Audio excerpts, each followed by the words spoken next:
Kamil. Arif.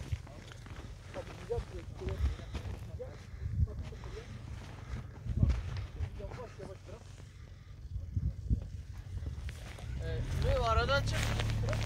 Şu aradan çık. Durmuyor ha.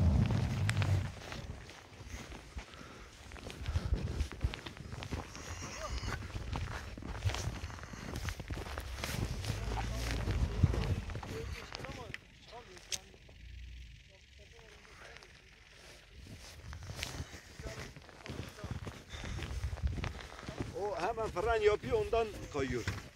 Yok çıkamadı. Bizim diğeri belki çıkardı. Tamam bunu geri alabilseydi.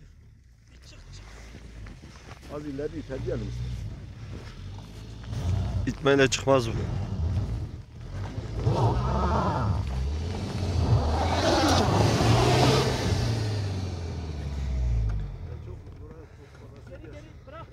Tamam geri gel.